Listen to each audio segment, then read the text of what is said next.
The reason why we're marching all over the world is we were like George. We couldn't breathe, not because there was something wrong with our lungs, but you wouldn't take your knee off our neck.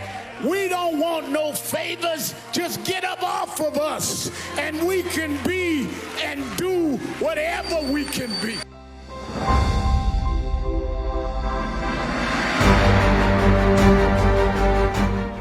George Floyd's story has been the story of black folks, because ever since 401 years ago, the reason we could never be who we wanted and dreamed to be in is you kept your knee on our neck.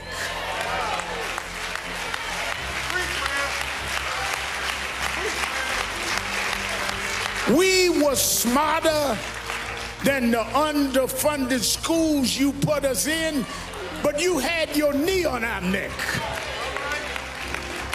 We could run corporations and not hustle in the street, but you had your knee on our neck. We had creative skills.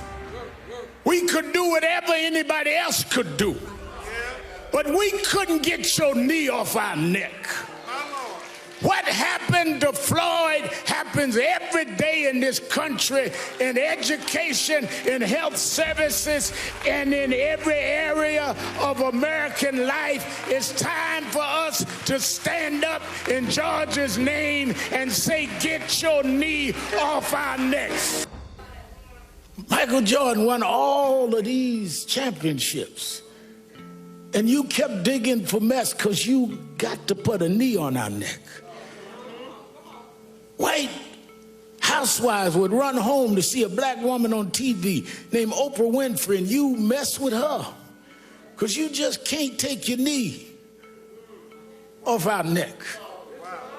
Man comes out of a single-parent home, educates himself, and rises up and becomes the president of the United States.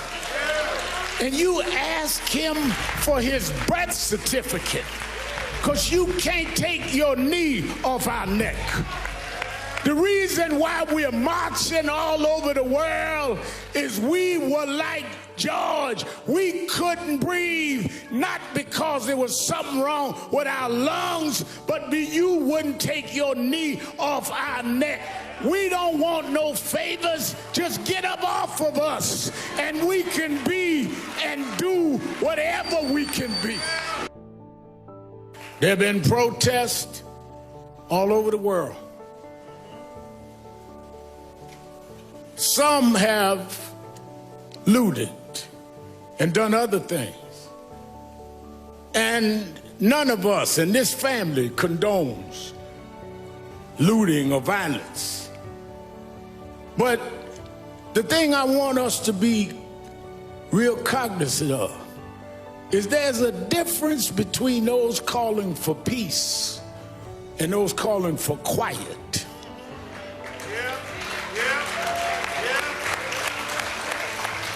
Some of y'all don't want peace. You just want quiet. You just want us to shut up and suffer in silence. The overwhelming majority of the people marching wasn't breaking windows. They were trying to break barriers. They wasn't trying to steal nothing. They were trying to get back the justice you stole from us. Those that broke the law should pay for whatever law they broke, but so should the 4 policemen that caused this funeral today. We don't have a problem denouncing violence, Mr. Governor. We don't have a problem, Mr. Mayor, denouncing looting. But it seems like some in the criminal justice system have a problem looking at a tape and knowing there's probable cause, and it takes a long time for you to go and do what you see that you need to do. Because when I heard that George, at this point of suffering this brutal attack, called for his mama, I said, his mother passed. But he was calling for his mother. And I thought about it because I was raised by a single mother. And sometimes the only thing between us and our conditions was our mothers. Sometimes the only thing that we had that would take danger away was our mothers. The only ones that would make sure the food was on the table was our mother. I know why George was calling for mama. Because at the point that he was dying, his mother was stretching her hands out, saying, "Come on, George. I'll welcome you where the wicked will cease from troubling, where the weary will be at rest. There's a place where police don't put knees on you, George. There's a place that prosecutors don't drag their feet." Maybe mama said, "Come on, George. There's a God that still sits high, but he looks down low and he'll make a way out of no way." This God is still on the throne.